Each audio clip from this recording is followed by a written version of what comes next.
ಚೀನಾವನ್ನ ವ್ಯಾಪಿಸಿರುವ corona virus ಬಾಧೆಯ ಪರಿಣಾಮ ವಿವಿಧ ದೇಶಗಳ ಆರ್ಥಿಕ ಚಟುವಟಿಕೆಯ ಮೇಲಾಗಿದ್ದು ಪೆಟ್ರೋಲ್ ಮತ್ತು ಡೀಸೆಲ್ ಬೆಲೆ ಇಳಿಕೆಯಾಗ್ತಾ ಇದೆ.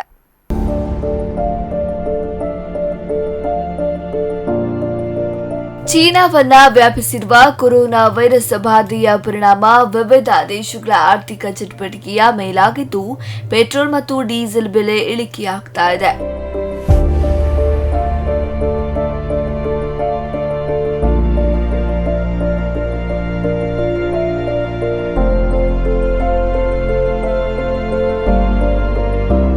ಕಚ್ಚಾ ತೈಲವನ್ನ ಅತಿ ಹೆಚ್ಚು ಆಮದು ಮಾಡಿಕೊಳ್ಳುವ ರಾಷ್ಟ್ರ ಚೀನಾ. ಕೊರೋನಾ ಬಾಧೆಯಿಂದಾಗಿ ಅಲ್ಲಿನ ಹಲವು ಕೈಗಾರಿಕೆಗಳು ಮುಚ್ಚಿವೆ ಹಾಗೂ ಹಲವು ಕಡೆ ಸಾರಿಗೆ ವ್ಯವಸ್ಥೆಯನ್ನೇ ಸ್ಥಗಿತಗೊಳಿಸಲಾಗಿದೆ.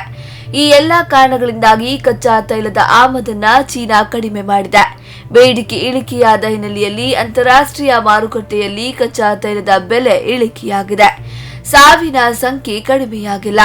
ಇದರ ನೇರ ಪರಿಣಾಮ ಅಂತಾರಾಷ್ಟ್ರೀಯ ಮಾರುಕಟ್ಟೆಯ ಮೇಲೆ ಬೀರಿದ್ದು ಕಚ್ಚಾ ತೈಲ ಮತ್ತು ಡಾಲರ್ ಬೆಲೆ ಕಡಿಮೆಯಾಗ್ತಾ ಇದೆ.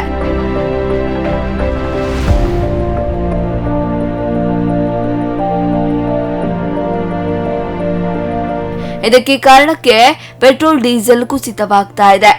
2 ವಾರದಲ್ಲಿ ಪೆಟ್ರೋಲ್ 1.28 ರೂಪಾಯಿ, ಡೀಸೆಲ್ 1.51 ರೂಪಾಯಿ ಇಳಿಕೆ. ಕಳೆದ 1 ವಾರಕ್ಕೆ ಹೋಲಿಸಿದ್ರೆ ಪೆಟ್ರೋಲ್ ಮತ್ತು ಡೀಸೆಲ್ ಬೆಲೆ ದಿನದಿಂದ ದಿನಕ್ಕೆ ಕಡಿಮೆಯಾಗ್ತಾ ಇದೆ. ಮಂಗಳೂರು ನಗರದಲ್ಲಿ ಫೆಬ್ರವರಿ 1ರಂದು ಲೀಟರ್ಗೆ 74.97 ರೂಪಾಯಿ ಇದ್ದ ಪೆಟ್ರೋಲ್ ಬೆಲೆ ಫೆಬ್ರವರಿ 14ಕ್ಕೆ 73.69ಕ್ಕೆ ಇಳಿದಿದೆ. ಒಟ್ಟಾರೆ 2 ವಾರದಲ್ಲಿ 1.28 ರೂಪಾಯಿ ಕಡಿಮೆಯಾಗಿದೆ.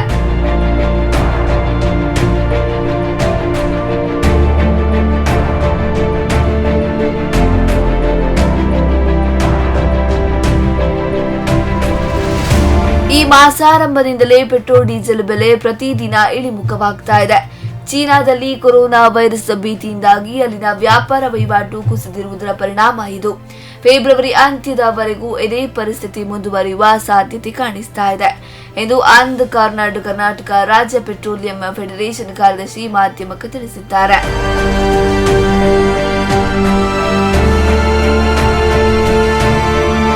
ಶರಣ್ ಸ್ಪಂದನ ನ್ಯೂಸ್, ಮಂಗಳೂರು.